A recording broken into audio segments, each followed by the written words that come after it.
Hello everyone, my name is Derek Miller. I'm the Director of Content Development at ZNYTH Technologies. We are a 3D scanning company based here in Lebanon, Indiana. Yes, that's right, Lebanon, Indiana, not California, nowhere else here locally. I am from Indiana, basically born and raised, east side of Indianapolis. Most of our company is basically from all around the state. So everything you see today is all done right here in Indiana. Just like to put that out there because a lot of people ask, like, this seems too crazy. Yes, it's done here.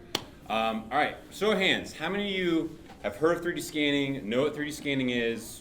Just throwing it out there, anyone at all.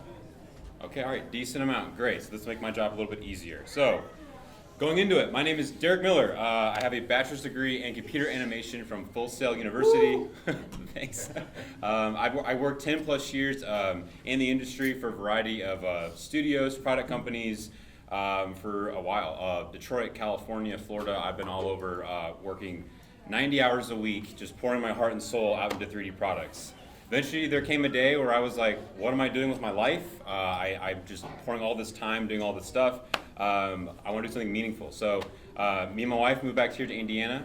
We got a job at the IPY University Library where they were starting a brand new 3D scanning program. At the time, I knew nothing of 3D scanning whatsoever, but I knew like pretty much everything else around it and before that. We launched a program for 3D scanning for museums. It became so popular over the 3 or 4 years that museums, universities, everyone from around essentially the US was like, can you scan my stuff? Can you scan my stuff? Can you scan my stuff? And we had to say no. Being a public university that wasn't for profit, it was hard. And eventually we were like, well, why don't we just launch our own company? And we did. We launched a brand new division under ZNYTH Technologies. They are a 3D scanning company, primarily doing it for engineering. But they basically brought us on to do a whole new division for 3D scanning for museums, artifacts, and whatnot. So, real quick before we go any kind of deeper into all of this, what is 3D scanning? I know about half the room said you are aware of it, but for the other half, it is a process of capturing shape and details from a physical object using lasers or basically structured light to recreate a 3D model out of a physical thing. We have a variety of different scanners. We have a booth downstairs that is a laser scanner. This is a structured white light scanner. What does that mean? Essentially, this is a very fancy camera that takes hundreds of photographs a second. That's right, hundreds of photographs a second, all packaged nice and neat in a nice little wrapper here. And essentially, it's very portable. It's in a laptop in a case. I can go around and 3D scan anything. All those pictures are combined, stitched together to recreate a one-to-one color copy of whatever I scan. I can get down to 1/10 of a millimeter of detail. What does that mean? If I have a crack in the wood, if that thing is 1/10 of a millimeter or larger, I can scan that shape. We have other scanners that can go even deeper, but in a nutshell, crazy technology, all packaged in a small little portable case like this, and we can create one-to-one digital copies. So for example, I'm about to show you here real quickly, but this is a digital model of the same tiki mask you're seeing right here. And I'll just show you real quick, because instead of talking about it, I'll just actually show you. So, all right. First question I get asked a lot, those of you that can see it, what are these target dots? These are tracking markers for the scanner. Scanner doesn't know what up, down, left, or right is. It lives in the void of digital space. These tracking dots help orientate the scanner to know, oh, this is the table, this is the tripod, this is the tiki mask, stuff like that. So, real quickly here, I'm going to start scanning. So every flash you're seeing on the screen behind me, every flash, hundreds of photographs. As I move around my object, I'm quickly recreating a one-to-one, fully colored digital model of my tiki mask. All these little lines, again, if you can kind of see these little hatch lines, as those hatch lines move around the surface, they're measuring every little groove, every hill, every single valley. So you can see every single little thing, every little measurement, every little bird beak, every little mountain, every little hill. Everything is recreated in its full digital form. So just like that, I'm done. I'm done 3D scanning this object. Pretty crazy, right? We're doing this at a trade show that fast, and we had a company come up to us called Cortina Productions, and they were like, okay, you can scan it that fast. Is that like a demo? Is that like reduced settings? Is that how this always is? I'm like, yes. They're like, we have a project for you. I'm like, okay, let me hear more. They were like, we have a very sensitive client, very, very time sensitive client. that we need to be able to scan 50 plus objects in a very small amount of time, and you need to be very portable. And I was like, okay, that's pretty standard operating practice for us. Can you tell me who the client is? No. Okay, cool. Well, great. All right. Fast forward a few months later, they're being very cagey. We're finding out this client is in Washington, D.C. We're like, okay, all right. And then we're getting more and more details. As time gets closer, they're sending us pictures of like weird things. Like, how long would it take you to scan a portrait? Okay, X amount of time. How long would it take you to scan a chair? Chair, a portrait, an art museum, all that X amount of time. Eventually, we find out their client is the White House. Now, how many people have been to the White House before? Show of hands. Okay. So, have you actually toured the White House? People, show your hands, have you toured the White House? Even less. Okay. A lot of people, when you go to D.C., people want to go see the White House. You get there, and they go, I want to go inside and take a tour.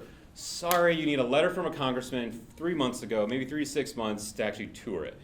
People get sad, let down, and they're kind of bleh.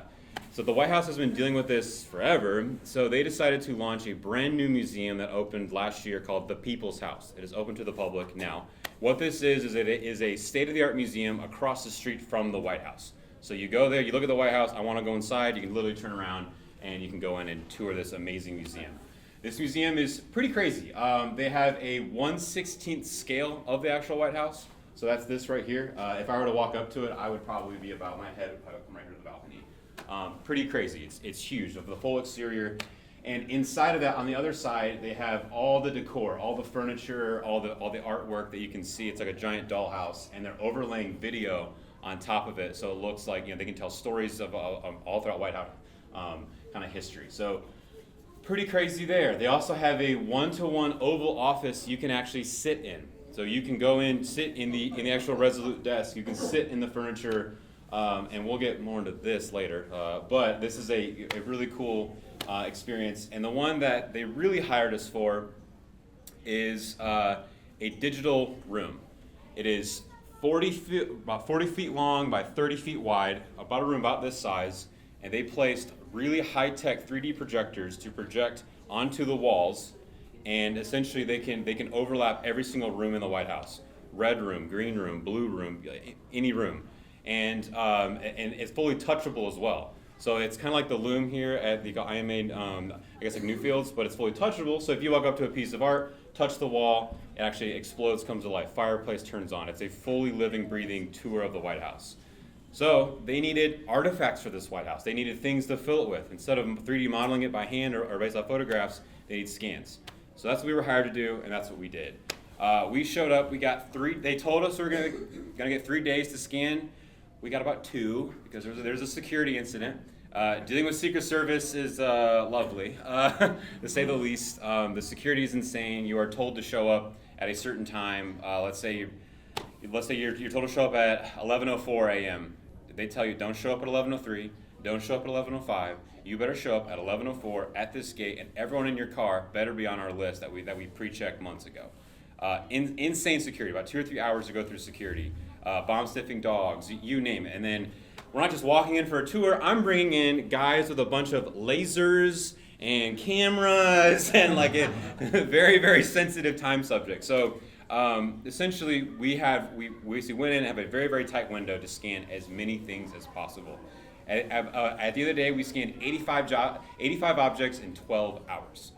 And big things from giant portraits to furniture to sconces, valances, things on the wall, like everything, as much as we could throughout the entire state floor. It's an insane project. About 3 or 4 months of fully processing all the data, massaging it, getting it all out, they were able to implement all of our objects inside of that actual museum exhibit. That's what you see here, right here. So essentially, as you walk through every single room, every object you see was 3D scanned by us. The walls are taken from photographs, but all the furniture, everything was 3D scanned. It's a 1-to-1 digital copy of what you would actually see in the White House. And not only that, it's touchable. So if you walk up to a portrait of, let's say, George Washington here, you walk up in the room, you touch it, they have like art takeover events where the entire wall, like everything becomes George Washington's portrait. And you see all the details of the filigrees and all of that. It's a really, really cool museum. the next time any of you are in DC, I highly recommend you go. It's just a beautiful, beautiful place. Project doesn't end there. We get a call. The museum launches in October. I get a call in mid-September, and they go, Derek, we have a problem. I'm like, okay, what's your problem? Remember that one-to-one Oval Office I was telling you about? They were like, due to some contractor through Venetian Marble Company based in foreign this and that, we don't have a fireplace for our Oval Office. I was like, what do you mean you don't have a fireplace? Like, as you see, it's a pretty iconic giant piece of the one, like without a fireplace, there's a giant hole in the wall. They're like, can you 3D scan it and then we can 3D print it? I was like, you want to send me to the Oval Office and 3D scan the fireplace? Yes, where do I sign up? They're like, no, you're not seeing that. You don't have clearance to go to the Oval Office. We're going to send you to the next best thing, and that is the Ronald Reagan Library in LA. They're allowing us to go in there and 3D scan their Oval Office fireplace because I guess Ronald Reagan was a nut he wanted for his own presidential library. He was taking all this stuff from the Oval Office to make his own Oval Office. I don't know why, but it's really impressive. Like I had to go there and see it. It's pretty crazy. And they're missing one more detail. They were missing the presidential seal on the top of the ceiling. The big eagle. They were missing that too. And I was like, oh my God, like how you're gonna launch in like 3 weeks. How is this even possible? And they're like, well, can you please help us out here? Just anything you can do. Get on a plane tomorrow. Do as much as you can. We're like, okay. So the next day, I flew up to California, 3D scanned their fireplace with a giant laser scanner, and scanned it in about 30 minutes. And I had it processed in the airport in about an hour.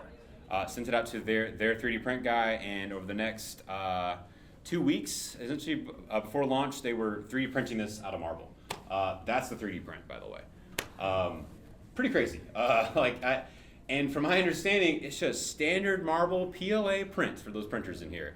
The same stuff you buy at the store, that's what is in there, because they needed a print of it. It looks great, it looks beautiful, and it's pretty, I think it's more robust and stronger than the actual marble one. In regards to the eagle, we were going to scan one, but apparently the Ronald Reagan one wasn't accurate. All these places that had one just wasn't accurate. It wasn't the right seal of the actual presidential seal. So we told them, like, well, while we do scanning, we also do 3D sculpting as well. And a talented artist of ours, Mary, we got Mary Kane. Her parents are here. Right here. Shout out. Essentially, Mary 3D sculpted that eagle within about 12 hours. Making it basically print ready, and we had both assets ready to go, 3D printed for the museum launch in under like a few days, essentially. Absolutely crazy. So yeah, it's there. It's fully, and you can go through and tour and actually see it. Both have been 3D printed. That eagle is it's not a small eagle. I mean, as you saw before, it's huge. I think 4 or 5 feet in width, or just wide. Absolutely crazy. So that's one of the craziest projects of my life. Really, really fun stuff. So besides White House, shifting gears a bit, we also do work for Jim Irsay. Do you guys know who Jim Irsay is? Show of hands. Yes. Yep. Those of you that don't know, Jim Irsay is the wealthiest man in Indiana. He owns the Indianapolis Colts. He's a billionaire. As a side hobby, he buys and collects rock and roll memorabilia. He buys it to preserve it, so basically it doesn't get lost away to whoever buys it. He's a pretty good steward, is because he actually shares it. He has these free rock concert events where you can show up for free and then see everything in his collection. This guitar here, that is Kurt Cobain's Smells Like Teen Spirit guitar. $7 million he bought it, and now it's available for the world to see. This is a Bo Diddley guitar. This is a Secretariat saddle. While it's cool, we scan on this for reservation. What does this have to do with printing? Well, if you spent $7 million on a guitar and you were going to share it with the world, you kind of want to put it in a case, don't you? And you want to show it right. You don't want to put it on a regular crappy guitar stand case for the world to see. It's $7 million. This is Kurt Cobain. You want to make sure that thing, its case is just beautiful, immaculate, the case it's in is wonderful, and the mount is wonderful. So that's what we do. We 3D scan his guitars, and he makes one-to-one beautiful replicas, mounts for those. The company that makes the mount is they are out in New York City. They do all the stuff for the Met.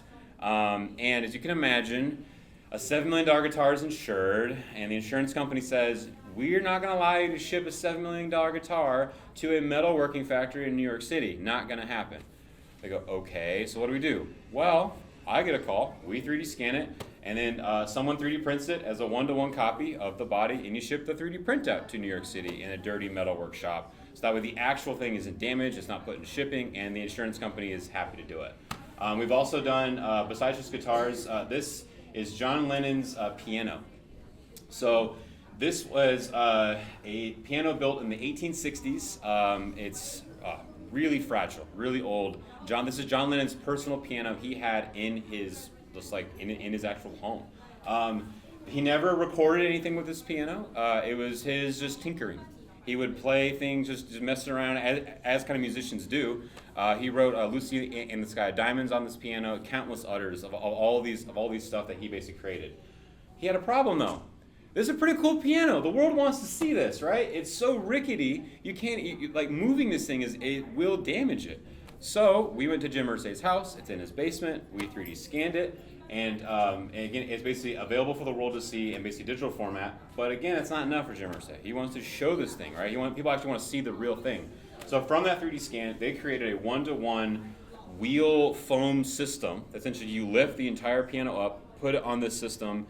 It's nice, it's elegant, and then basically you can wheel it around like anywhere you want, and it locks into this airtight travel case. So now this piano can go to shows, it can go on exhibits in museums, all sorts of stuff from that 3D scan. For those of you that are interested in seeing his collection, I'm going to basically plug this. There is the Amp to IU going on right now. It's go down in Bloomington. A lot of his guitars are on display for free in Bloomington at kind of IU. So for those that want to see more, go see it. I think it's there for about another 9 months. So yeah. Another project that is kind of cool, that's not museum related, but it's pretty neat. So this is while I was at IUPUI, is for the Indiana School for the Blind and Visually Impaired. We were approached by a professor who said, I have this idea. He's like, for blind students, it's very intimate to touch someone's face, right? That's almost like kissing in the real world, right? Like it's very intimate. And plus, who touches anyone's faces here? They're like, these seniors, they get their portraits done, right? But they can't. It's not for them. It's for their parents. They're like, could we 3D scan their faces, then 3D print them so they have senior portraits of themselves that they can have for themselves as they grow older? I was like, this is such a cool project. Absolutely, yes. So that's what we did. We 3D scanned about 19 students, and we had them 3D printed right here. So these are for the students that actually that actually have them. I believe they're still doing this today. I'm not 100% sure. They did a whole news thing on it, WTHR, Fox 59. They did all stories on it. Feel free to Google it. But we were there when they basically unveiled the prints to the students, and it was some cried because they're actually seeing their friends for the first time. Because like a blind student basically touching things, they can visually draw that in their head. So they're seeing their kind of friends, their colleagues, their boyfriends, their girlfriends for the first time, which is actually crazy because they go to school with each other since kindergarten up.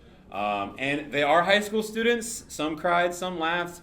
Some made fun. They made fun of each other a lot. Like, oh man, you have a big nose, you have big eyes, blah blah blah. I didn't know you have a beard. All these things, right? Because they are kind of students. But just a really cool project that basically while it's 3D scanning, while it's primarily known for engineering, for 3D printing, we do stuff for like museum work. There are other applications that you can use it for all other kind of humanities as well.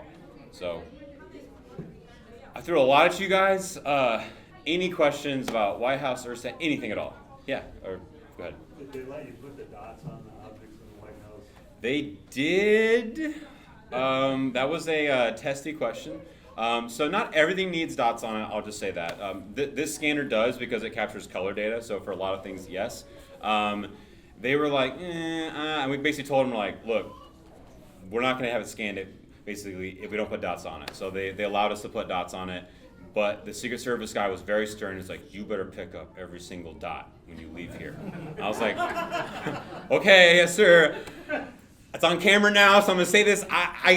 These dots are like glitter, like sprinkles. I guarantee you there are dots there that, and one I know, it was in a giant chest. I'm on a ladder, so I'm putting dots on it, and one falls to the crack, and I'm like, oh. I didn't tell him. I was like, all right, just keep on. And I'm not about to dig through the chest in the wood. So hundreds of years, whenever that chest, whatever, it'll find that dot there, and they'll probably. Yeah, that's our calling card, right? I should have, yeah, but then they would have found me. So then, yeah, right. Yeah, right. But yeah, so there are. I'm sure there are dots still there. Yeah. Question. Show us how you pivot. You drew the picture of it. Oh, it's right. For this tiki mask. Yeah. So I forgot to show. I teased a surprise. I completely forgot about this. This is a 3D print of this same tiki mask right here, from the same print. This is a Metajet Polyjet. This is not hand painted, by the way. This is hand painted. This is not. This is if you get your hands on a $500,000 3D printer, you can get yourselves one of these guys. This is a polymer jet printer. It is a FDA approved 3D printer. It's a Metajet Polyjet. It can do like clear, translucent, rubberized, so you can like bend this thing if you wanted to, make it fully clear. But also does full color. So how it works is there's a little like beak that kind of chipped off here. It's like a white polymer that basically does the shape, and it sprays it with like a ZNYTH inkjet printer, much like you do for paper. Then it adds a sealant on it. We can pass it around if you want. You're not going to hurt it if you want to see it. Yeah. Digital copy? Yeah. You want? Yeah, we have that. Yeah. Because I can pull it up if you want to see it. Yeah, the full like 3D model sketch fab of it. Yeah. So basically, once I'm done questions, I'll basically pull it up. I can pull it up. So you actually partially answering the questions. It's like for instance that piano. Mm-hmm. Someone's got when it comes out in a 3D print, it's going to be like a base color or something like that. I mean, you're not going to print out a whole panel and paint a lot, but maybe. But You could, yeah. They did. Ursay did.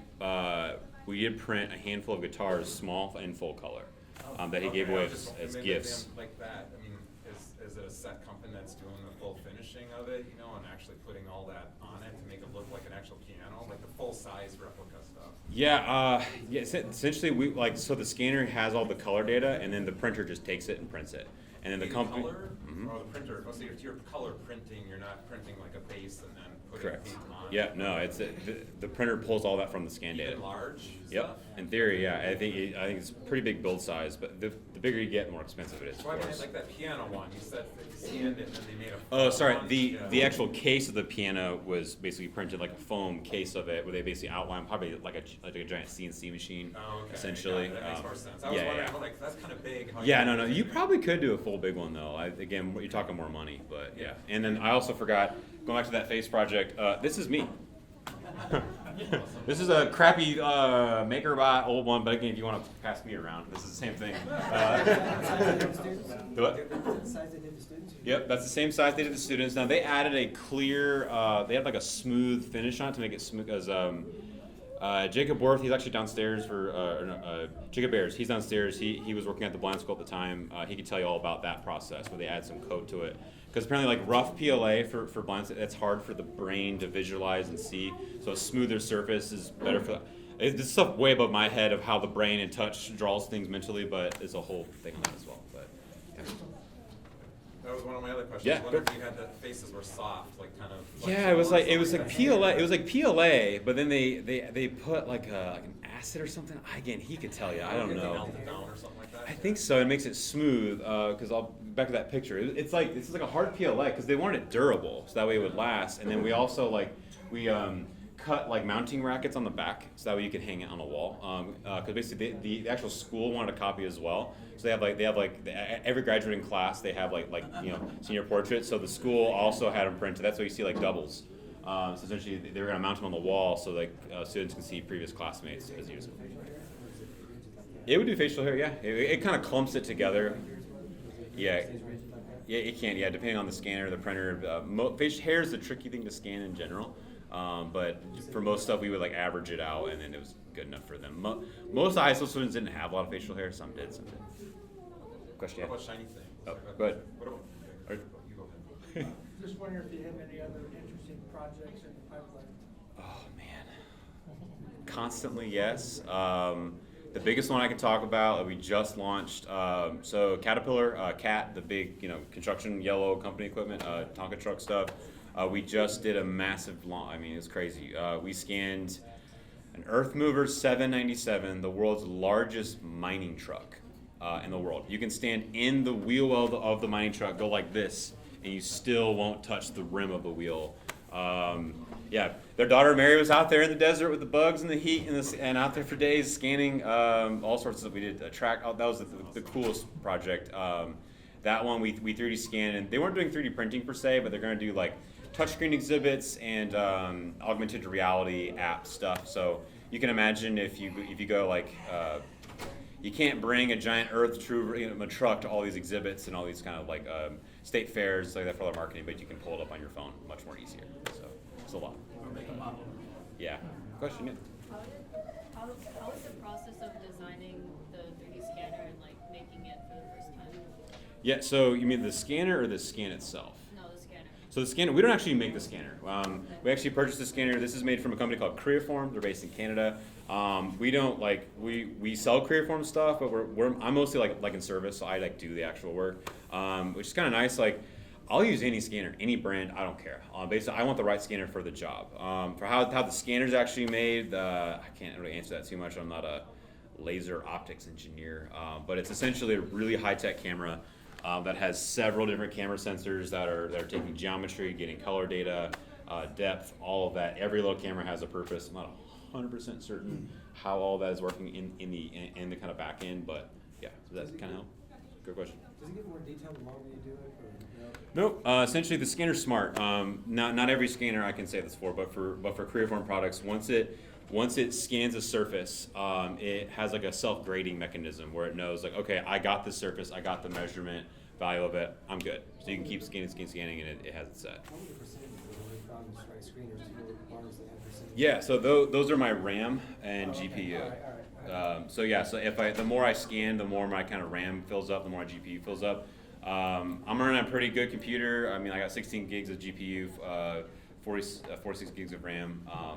Most things isn't a big deal, but when we're talking that 797 Earth truck, that's the only way to fill it up more, so that kind of warns me. Does it cancel out duplicate the parts of it, so to free up RAM, like so it's not doing the same? Yes, yeah, essentially, yeah. So like basically, like so right now, I could keep scanning this like more and more and more, but it's gonna know Right. that like I'm gonna keep hitting it. Now areas where it doesn't know. So for example, right here, this kind of like table edge, it didn't really scan that, right? So if I move the scanner and I start moving over here, now it's starting to scan it. All right.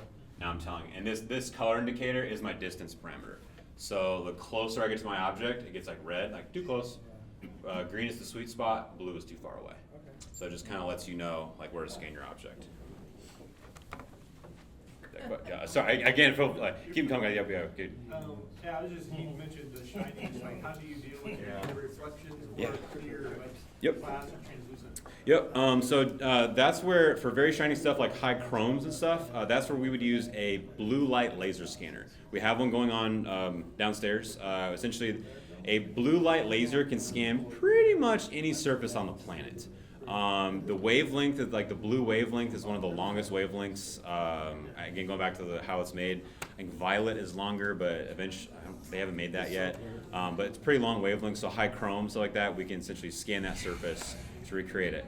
I'm spoiled. Going back to Jim Irsay, I'm spoiled, right? I have a $40,000 scanner to get color. I got an $80,000 scanner to get lasers.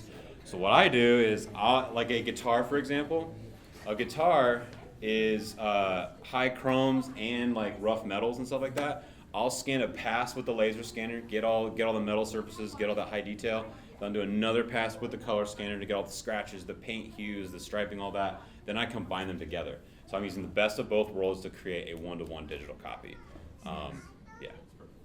What's the process like for combining them? It's all in the post-processing. It's pretty easy. I mean, I say it's easy. I've been doing this forever, but it's a pretty easy process. So A lot of the software. built to do that. Yep, you got it. Yep. We get all the reference points to pin stuff too. That's so, it. yeah. Yep. Question, yeah. Did the White House give you credit for what you did for them? And did it mention Lebanon and Indiana? Oh, great question with the Lebanon part. They did give us credit. I don't know if they mentioned Lebanon. That's a great point. We're in active talks with them all the time. I probably will be going back at some point. I don't know when. And if I did know, I wouldn't tell you guys. Actual tours, The what? they still offer actual tours? Yeah, I believe so. You sign up? Yep. Again, I still think they might need it. Just by going up to the door and there was a line and stuff. But When did you do it? Prior to 9/11? That was probably prior to 9/11. Yeah, probably prior to 9/11, you could probably do that. Nowadays, I don't, definitely Get a not. letter from Congress, huh? Yeah, but if you go to, if you actually do want to tour the White House, you can probably, every congressman or senator, there's a whole, it's like a website link. You just fill your info out and make sure you're not a psycho, and then you're basically, it's all, Stamp issue, you yeah, yeah. Same thing with like the Capitol, I think as well. If you want to see behind the scenes of the Capitol, same deal. just kicking. Yeah, but yeah, as far as credit, I don't know. It's a great question. I mean, they credit our company, but yeah, that's a good point. Thank you, sir. Yeah, of course. When Yeah. did you go to Full Sail? I graduated Full Sail in 2012. So I started in 2010 and then graduated in 2012. I did as well, and Nice. I taught there for a bunch of years. Nice, right on, yeah. Tape production, so. Okay, yeah, it's a beautiful school. Before you went. Yeah. It's an awesome school. Yeah. The center picture, what is it holding, is that? This is another scanner. Yeah, this is the Cadillac of 3D scanners. This guy, I bust him out today, but he's pretty big. That scanner, even though there's target dots on the guitar, like I mentioned, I'll scan a guitar twice, once in color, once in laser. This guy, if you have $150,000, you can get the upgrade to this guy. This is the Metroscan Black Elite. He requires no target dots. Essentially, it's a two-part camera system. I have a photo of it in the White House here. Yeah, so see this giant tripod right here? This tripod is a camera system that is shooting out a volume of red infrared light, about I think 12 feet by like 16 feet, pretty big volume. And so long as that crazy spaceball scanner, as you see up here on this ladder, so long as that scanner is within that volume, the spaceball, yep. As long as that spaceball is within that volume, you can scan. So my colleague up here, who's scanning this portrait of, I forget her name, maybe it's Lady Van Buren or whatever. He has the camera system here, the little tripod leg. It's shooting out the volume, and then he's on a ladder with no target dots, just scanning all of the filigree of the gold and the scanner itself. Yeah. So, since these instruments are kind of expensive, what's your travel strategy? Do you drive, fly, ship them ahead? Yeah, we always go to it. We go to the instruments. We Right, go. but how do you get your scanners there without In a plane? having them broke, Oh, yeah. So that's a great question. So TSA, I'll just show you. So all of our scanner cases come in like Pelican cases, like this. They're generally pretty protected, but TSA is a little rough. Typically when they check them, going through TSA is always a nightmare because do you put them in your carry-on then? we try to, but like the big system that I showed you, that won't fit in a carry-on. It's like heavy luggage. We gotta put it down below, and pray to God it shows up on the other side. So you don't ship them ahead through FedEx? No, typically, sometimes we will if it's like if really obscure, but we prefer to be like with the scanners as much as possible. And going to TSA, it's always a nightmare. Can't they pre-check you somehow to help you? Not for the heavy we can be pre-checked ourselves, but the equipment cannot. Yeah, it's just part of the job. We're always on the road. We very rarely scan in our office. We typically go to things, especially for museums, because their artifacts are insured, and they can't leave the building for insurance purposes because they're valued at X amount of dollar amount. So we go to them. Yeah, question. So you mentioned a project for the visually impaired. What kind of other medical-ish applications have you done? Yeah, medical's kind of a lot. So when I was at IUPUI, a good buddy of mine, his name is Brian Overshiner, he ran IU Health's 3D print lab. I say ran, he left about a year or two ago to form with what's the big they got Ricoh, the big giant printers like your fax machines and stuff. Ricoh is launching a multi-million-dollar 3D printer for FDA for 3D printing. If those of you that didn't know, the FDA is now approving 3D printing for medical applications that is billable to the insurance companies. So if you need a custom bone made or a joint or whatever, you can now get a 3D printed and an FDA approved printer and go in your body. It can be implanted.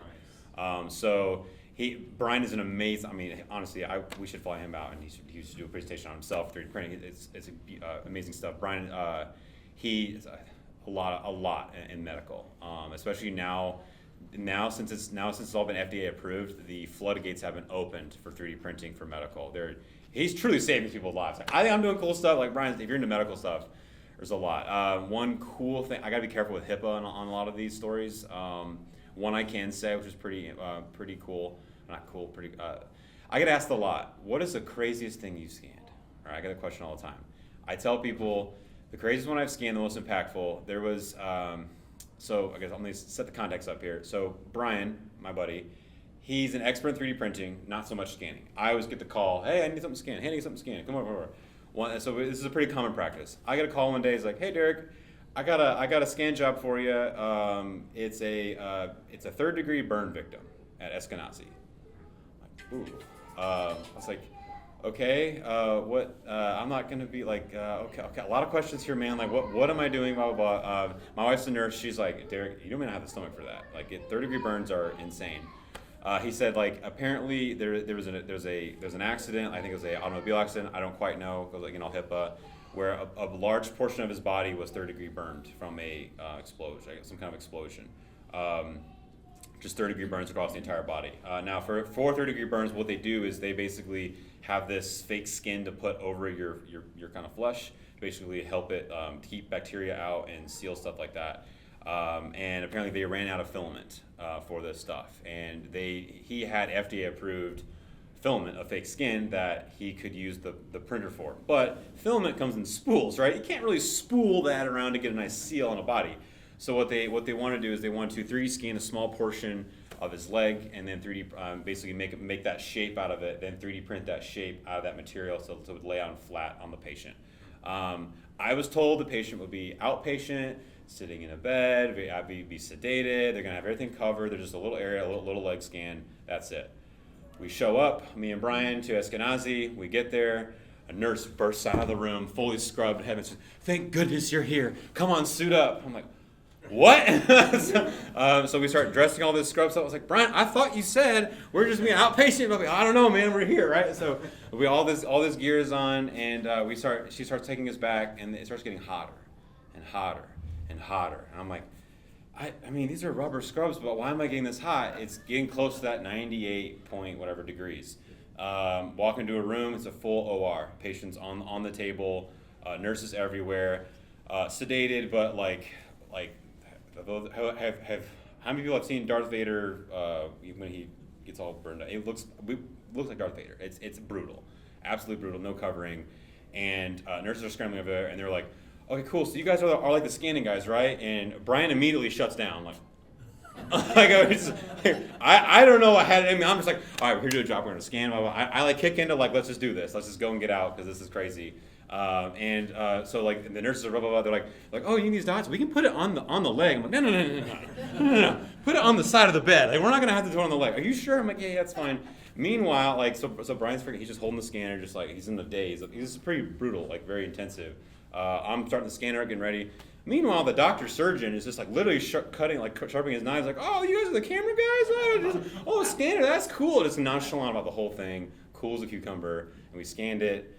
Essentially, Brian had it printed the next day, and I don't know if that patient lived or died, but we helped contribute. Hopefully, he lived. I don't know. Again, HIPAA, I don't know. But yeah, question in the back. Do you have many competitors in your niche? Yeah, for the engineering side, we do. The engineering side, to take a bit of a history lesson, 3D scanning for engineering purposes has been going on for a long time. Our parent company has been about 30 years in that space. That's about half, like majority of our company, they kind of dabble in that. But for the museum side, not a whole lot, because it's hard. It's hard because most of the people that know the scanners are engineers. They're not artists. They're not those type of people. So they struggle. And museums are humanities based, right? Where like you want that model to look as realistic as the actual thing. And if you're just an engineer that only cares about zeros and ones and not an artist, that's a problem. So we don't have a whole lot in the museum side. The Smithsonian has an insane 3D scanning program, but they only do their own internal stuff. Outside of that, we don't have a whole lot of competitors. Question? So when you get the call from the White House and it's really short notice, Mm-hmm. what is it a fair wage? What's the compensation like you get? I mean, Is there like bonus pay or? No, I mean it was fair. Essentially, we're a pretty honest company. We bill things based on what it is, not who it's for. Because a lot of our clientele, it could be a billionaire gym, like The cost to scan that for Jim Irsay will be the same as if the Rock and Roll Hall of Fame called me. Will be the same as if a private collector called me. We don't care about who it is or what it is because we walk in all different walks of life. It's the same flat price. So they send us a portrait of the thing, and it's a flat price that we scan. Most things that we scan for a price point, they vary from a few $100 to a few thousands. I mean, it just depends on how big, how much time. We just bill on time. If it takes us more time, more guys, more crew, more kind of last minute, more headache, then that's going to cost more. If you give us more time, then it'd be cheaper. Are you coming to us, or are we going to you? All of that gets kind of based on the price. But yeah, the White House, we didn't gouge them or nothing because it was the White House. I mean, it's funny, like they were more curious about Jim Irsay than like their own stuff. They're like, oh, he's got what guitar? He's got what? And they're just amazed. So it doesn't really matter. We talk about that. Yeah, it's just all sorts of stuff. So, yeah, question. Yeah, in the medical context, when you're talking about 3D printing various, I presume, body parts, let's say bone. Yeah. What kind of material is being 3D printed for replacement? Yeah, great question. I'm not 100% sure. I know, I'm trying to think of fragments of information. I've talked with Brian about this. Pretty strong, pretty sturdy. I want like mixture of titanium, or I have no idea. That gets above my pay grade of knowledge on the print side, but it's tricky because it has to be, for years, the body can't reject it. That's the biggest problem, is the body may see it as a foreign entity and attack it. And I still don't know the numbers. I don't know the numbers on that. Like, you could have something 3D printed and your body could still reject it. I don't know. Well, a follow-up question. When you're 3D printing metal, how do you fuse the various particles of metal together? Yeah, I'm not quite certain. I'm not a printing expert on that. Greg, someone might know. There is metal printing. I think it's similar to PLA. You can print it bigger and then sinter it. You can heat it, and then it will basically set the stuff. But that's kind of an older school way of doing it. Yeah, maybe it's similar for medical, or it's the polymer material, like something like this. That's more, maybe it's a rigid. I have no idea. I'm assuming it has to be pretty strong. It's kind of crazy. I'm like, well, man, you could I was joking. I was like, well, in theory, then you could 3D print your whole all your bones. You'd be like, Wolverine, right? Like you're indestructible bones. Are you never gonna break it again? I don't know, but yeah. I think they One should. of the people down has a display near the door where they're 3D printing metal. Yeah. Apparently they started using stainless steel. Yeah. As they 3D print that, which probably would be very acceptable as a bone replacement. Probably, yeah. That's a great point. Yeah. I think the issue with anything you put in the natural in the body is that your body, if it can send stuff to it, but all of a sudden you got a gap where there's not any mechanism to send and fight the infection, and Yeah. you get infection in that material, like with plaster or something, your body can't Right. get to it, so you can have an infection just grow on like a PLA and it's got pits or something on it. Yeah. There's nothing for the body to get there, and so that's probably one of your greatest risks, unless it was completely smooth or something like that. Yeah, like I said, so my Michael buddy Brian, he would answer all these questions. This is his You life. gotta get him in here. Cutting out. He's in Carolina now. He used to live in Indiana, but they moved his folks down. But he comes there all the time. Maybe next year. Yeah, I'll have to look. Yeah, and actually, props to Brian. He told me about this expo like 3 years ago. He was the one that hey Derek, you should bring your scanner. I'm like, all right. So. Don't dentists love this? Dentists, yes. Dentists, most of you have been to the dentist recently. They have a similar system for 3D scanning for your mouth. Very similar to this. It's a small dental scanner. I think I just had it done. Yeah, it's cool. It's similar method. The resolutions on a dentist scanner aren't as nearly as high because they don't need to be. They don't need to get as accurate because they're just looking for general stuff. But yeah, they do. Yep. But they're milling the teeth yet, aren't they? They're I not printing think them usually. so. Yeah. So again, maybe you can 3D print teeth too.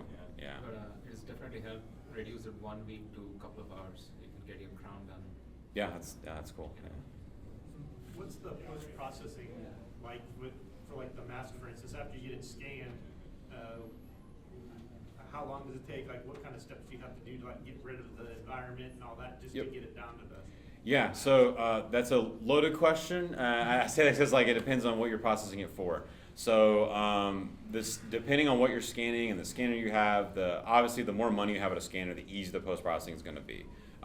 So like for this particular tiki mask, also skill and experience. Like I've been doing this a while, so I could scan this thing in probably 10 minutes. I could have it fully post-processed with color in probably under 30 minutes. That's me. Someone learning for the first time may not. So most of that post-process will be done in the software that comes with the scanner. And then we get to the artistic side with the lighting and the color, then you're leaving and going to other softwares. But Do you have to worry about the lighting when you're doing it with like a scanner? I know I've done some No. photogrammetry and the lighting, you got it. that's the benefit of this. Basically, before you guys came in here, I basically calibrated this scanner to the room. So basically, so this scanner is accounting for all of the environmental factors, and it basically readjusts that to fit. And the light sensor is so bright, it typically washes out any environmental lighting because it's taking a pure color sample of that surface. So yeah. Any other questions? Yeah. So on one of your previous slides, I saw like the mess, and it had like squares. But normally, I know that video games use triangles. So why is it squares? Yeah, so by default, the scanner does produce triangles. That is the kind of native default of this. For this tiki mask, it's my wife's tiki mask. It's our tiki mask. It's in our kitchen most of the time. It's not a historical artifact. This tiki mask is for free to download on the open internet.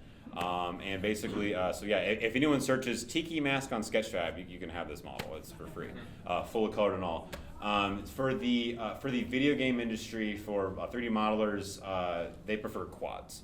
It's much more easier to work with. So we basically made it into quads to appease that kind of audience. So that way it's a game ready asset, and it's a quad, right? So if you want to make a triangle out of it, just cut it in half.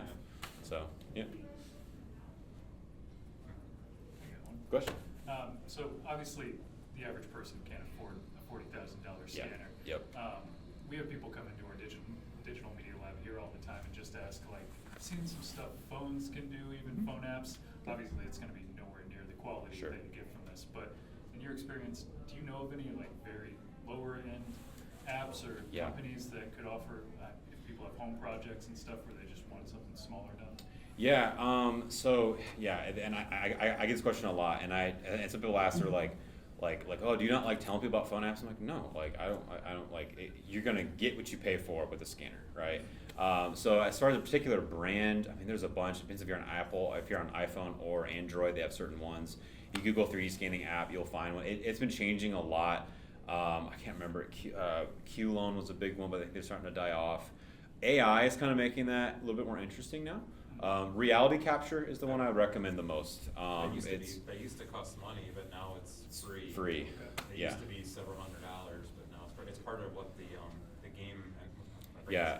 Epic Games owns Epic them. Games, yeah. So if you install the Epic Games, you're going to be a gamer. You can actually pick the installer for reality. What's it called? Reality capture. Reality capture. Yep. And it's I did my backyard just by putting my camera on a pole, and then I built this little 3D thing with my phone, and I just take the pictures, and it's pretty good.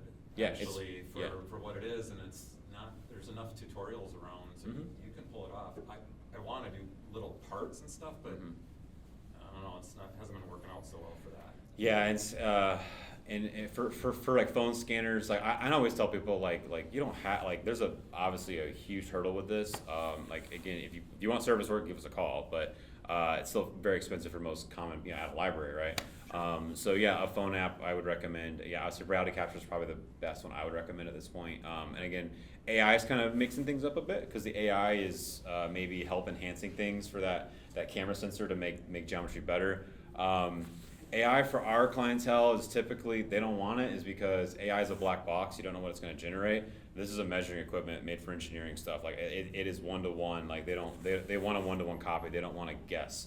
But if you don't need a one-to-one copy for this level of work, by all means, like yeah, that'd be completely fine. Yeah. Like something you want done. How do you go find somebody that could do this kind of work? For like 3D scanning, like if you want some 3D scan. You want a part replaced and they don't make it anymore. Yeah. Where do you find somebody that would do that? Us. That's kind of a give me a call. I got business cards here. We do that. We do. Yes, this is high profile work. We do a lot of small stuff too. Especially for our kind of engineering side, they do walk-ins every day. There's a guy I met here last year at the expo. He was a model train hobbyist. and they had a small model train part that was made in like the 50s or 60s out of like poisonous lead and this and that, and the company's not around anymore, and it's like it wears and tears, and then he can't. He's like, could you guys 3D scan my little tiny train part? I'm like, yeah, like you just come to our office, man. Like there's you know, shoot me an email, we'll have it scanned in probably 10 minutes. I'll give you the STL file, and then I think he had it printed here at the Carmel Clay Library. I'm pretty sure. Yeah, it's some older gentleman, and he's like, oh my God, you have no idea, you're gonna make so much money in the model train business. I'm like, all right, I mean, like, okay, all right. And that's another thing is like what makes us a little bit different from our competitors is we treat like the 3D objects are our clients. Like we don't charge for like we charge them to create it, and it's your data. So we told him, was like, it's your STL. He's like, I don't have to pay you guys for the whole. I'm like, no, you paid us for the scanning. It's yours. Like, so I can go 3D print this at the Carmel Clay Library, and then I can go and like sell this at train conventions. Blah blah blah. I'm like, I guess. I mean, to make sure it's not copyrighted. He's like, oh, the company collapsed in the 1960s. They're long gone. I'm like, all right. He's like, oh, I see it. He's burned off this huge. Maybe he's a millionaire now. I don't know. But like, I mean, like, we don't personally care. We don't take a cut. We just pay us to scan it, and it's yours. So do whatever you want with. So yeah. Any other questions? Have you ever gotten a bigger reaction than kind of the trains? Oh man, all the time. I mean, trade shows. Like, I mean, I that's one of the funnest part of my job is like showing people like a scanner, and then they've seen it for the like. It's really satisfying when you get people who like have been in 3D, who have like done 3D printing or modeling or whatever, or have gotten into 3D scanning, and they didn't have a $40,000 rig, and they've been like I said, using your phone, and they see the quality of this, and they're like, oh my God, where have you been? This is amazing. Like that's probably those are some of the funnest for me, and it's just helping people of like, yeah, give us a call, or even people that have like tried to do their own post processing, like for color, and like trying to do what we do themselves. For like museums, they'll try to do it themselves, like a grad student or whatever, and then they find that we do it as a service, and they're like, where have you been? Like my whole life, because it's like it's just very gratifying because we love doing the work, and it's hard, difficult stuff. Again, like I've spent my whole life. This is my every single day. I do this every single day. I'm a 3D artist back. Like I live, eat, and breathe this stuff. I don't expect everyone else to be the same thing, right? There is a learning curve to it. So that's probably the most funnest part for me is just like doing this stuff, and then helping people scan their stuff. That way they don't have to and get beautiful results out of it.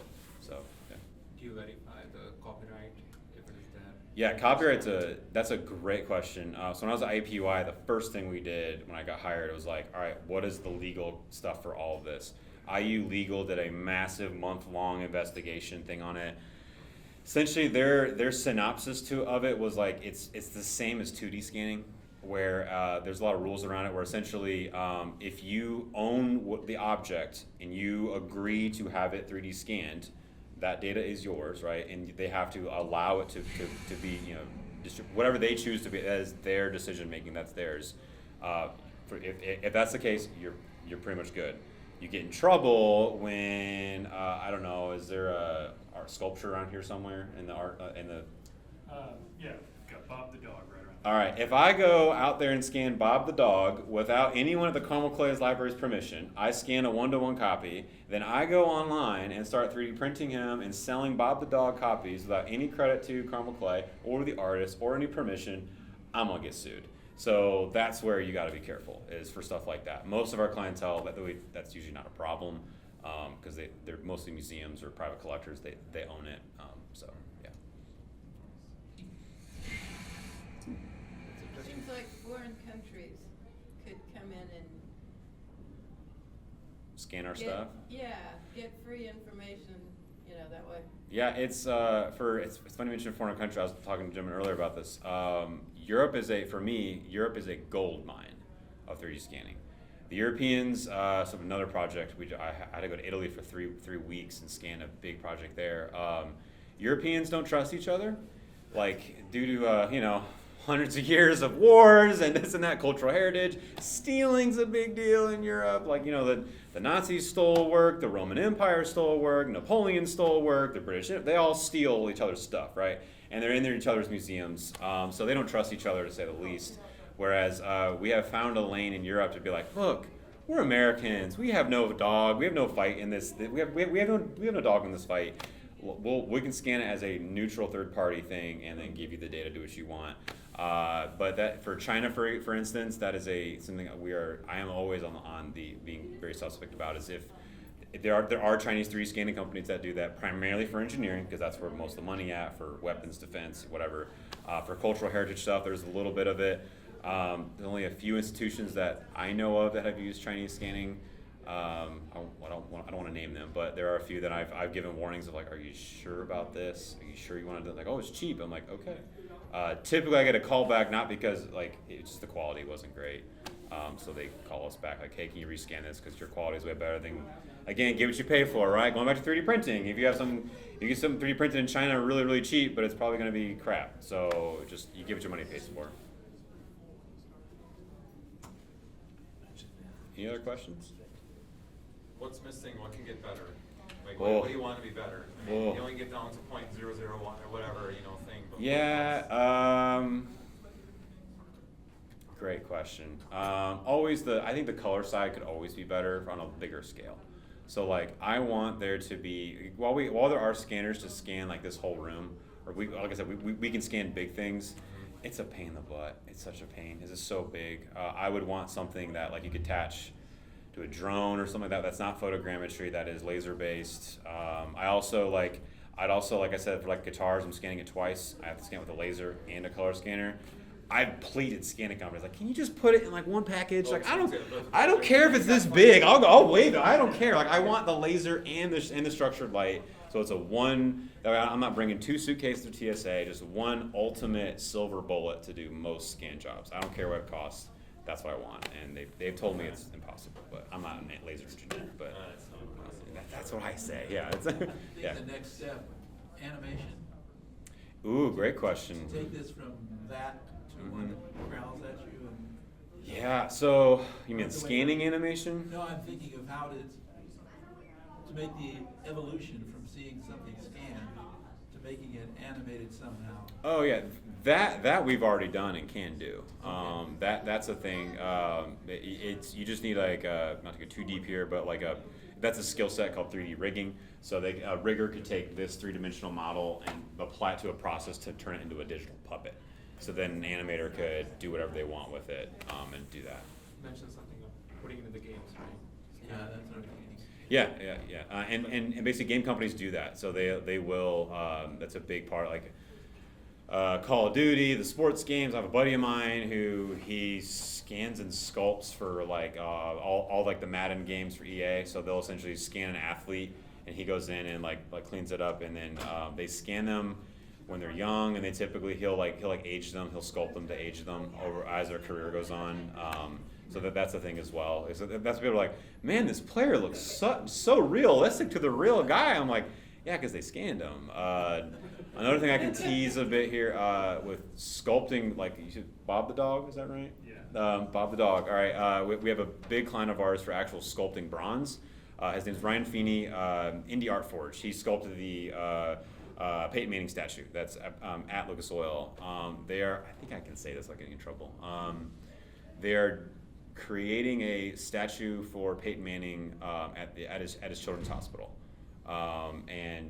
He sculpted Peyton once, and anytime you sculpt a person, you're a very popular person, you're very, very highly criticized. So he's like, Derek, can we just scan Peyton Manning? It's like, yeah, if you can get a hold of Peyton Manning, I'll scan him. And he did. I did scan Peyton Manning. All of Peyton Manning, by the way. I say that because some people are like, wow. So we did. So we scanned Peyton Manning he was in town for a charity event. I had about 3 minutes to scan him in the St. Elmo's walkway where like the waiters come in, like the back entrance for people. I was there prepped and ready with the same scanner, just like, all right, he's gonna be here any minute. Comes in, tall gentleman, he's like, hi, I'm Peyton. I'm like, I know who you are. And then, and then scanned him real quick, just really quickly, and then essentially we basically take that scan and he gets it 3D printed, and then essentially he has to de-age him because it's like young Peyton Manning, and he doesn't want nowadays Peyton Manning. That way, when the sculpture comes out, it's Peyton Manning. It's not an artistic interpretation. It's the actual person, and that's very popular there. Yeah. So how still does he have to stay in? Yeah, it's just But yeah, so yeah, that's a great question. So this scanner is pretty good. Like there's a slight movement. So even if you tell me don't move, Derek, okay, I'm still slightly moving. There are basically micro movements in my body that are constantly moving all the time, right? So we told him like don't move, and there's a setting we have enabled. You gotta go quick to scan as fast as possible. But we just told him like hold the pose of what they wanted to do. The pose is him walking down a hallway, holding the hand of like a small child. So they're like just do this, don't move. And he did, and it's funny. He's very like being Peyton Manning, I guess. So the credit to who he is. He's like, all right, so like, do you want my left hand? Like the details of what he asked about this pose was like really in depth, and I was like, I'm not the sculptor. The sculptor was there with me. He was like, whatever, it's fine. I know, but like, do you want my hand like this? Like very, like this, like he's this. very much like Peyton was very much like that was more time was asking questions of the sculptor of how exactly Peyton Manning should be holding that pose, versus he's fine, just ballpark is fine, it's fine. But yeah. Do you guys ever have those booths where you can just, it's like a ton of cameras and it's just one shot? Yeah, we don't have any of those just because most of our clientele are mobile. Like we have to go on the road for those. If we had a dedicated, if people came to us. It's like kids or something like that. They're not Yeah, gonna go yeah. when you want to get your, holding your kids. Right. picture. Yeah, we don't have one of those just because we haven't had the business need to do it. Again, we're going to it. People aren't coming to us. Yeah, I think there's one in New York or something like that. Yeah, there's a few of them out in LA that they do that. Yeah. Yeah. Yeah. Question. The movie Avatar, they had a room where they had people walk through and photograph their home. In that process, is that same as 3D scanning, except they do like different frames so that they have a 3D scan, the person like every 40th So, of a second? so by the room, do you mean like so similar to what he was saying? Like if there's like you can walk in, they all take one photograph all at once, right? If it's one photograph. So yeah, so that is motion capture. That is a different process. Motion. Did they have like little like spandex on and little like pucks on them? Yeah. So motion capture is a bit different. Motion capture is you have a bunch of like infrared cameras around, and those little pucks, those are cameras capturing just the movement of those little pucks as they move. So the actors do their things, and it's capturing that movement, and then basically 3D artists have to take that and apply a digital puppet on top of it to animate it. Those little puck balls, you're only getting the movement data. You're not capturing surface, color, none of that's being captured, just the movement of those little pucks. Does that make sense? So they do it's very common in movies because it's, the alternative is there's a hand animator moving it like a puppet by hand for all those frames, and it's a lot of times seeing it's not as realistic. Yep. You mentioned like there's a light and the laser. Sometimes you have to use both. Do you have to follow a certain order when you do that individually, or the software takes care of? Yeah, not really. No, it doesn't matter as far as like what flow or way to go. I mean, there's best practices for things, but yeah, typically it doesn't really matter. Like, I guess to answer your question, if I were to scan this guy, or I'll just show you. So like what I wouldn't do is this scanner likes to see like target dots. So I'm not just gonna like just start shooting in the air, right? I'm not gonna, because it doesn't see a target dot, right? And the scanner's not collecting any data. The minute I go to a target dot, boom, it snaps. Like it knows what I'm scanning right away. So that's just stuff like that, where it's like so long as you would start at your subject and go from there. For large things, again, this might be like too much information, but for very large things, over time there's a inaccuracy buildup in the scanner. It's like a kind of tolerance. So if I were to scan this whole room with this scanner, it can be done, but if I start here and I start scanning just on the whole wall, over time there's slight inaccuracies that build up in the math. That as I go, this room will get more and more warped from the actual thing. It won't be a square at the end. Correct, yeah. So different scanners have wider and larger tolerances of what that accuracy is. It's called volumetric accuracy. So you just have to be aware of that on whatever you're scanning, and then know like, okay, if my scanner starts to get, let's say, a millimeter inaccurate at like 10 feet, then at like maybe 8 or 9 feet, I gotta stop scanning, save it out, and then start another scan, and then stitch them back together in post. Do you guys ever do GPS, like the real refined stuff where you have target like logo big, and like you kind of like put targets big and kind of stuff lidar like that? stuff. Yeah. Not really. I mean, if like a big structure where you're trying to yes. do it all and you Yes. want to do pin stuff in that, so you can go back in your 3D later and you can say you're skewed, pin it back. Yeah, I'm trying to think of an example. So we have a similar. I mean, could your laser Yes, scan like the front of yes. the White House or something like that, for example? Can it do Yes, that? yes. There's a scanner. We use a few of them for mostly on the engineering side, and I gotta be careful with NDAs on this. But there's a facility. I guess I can say this.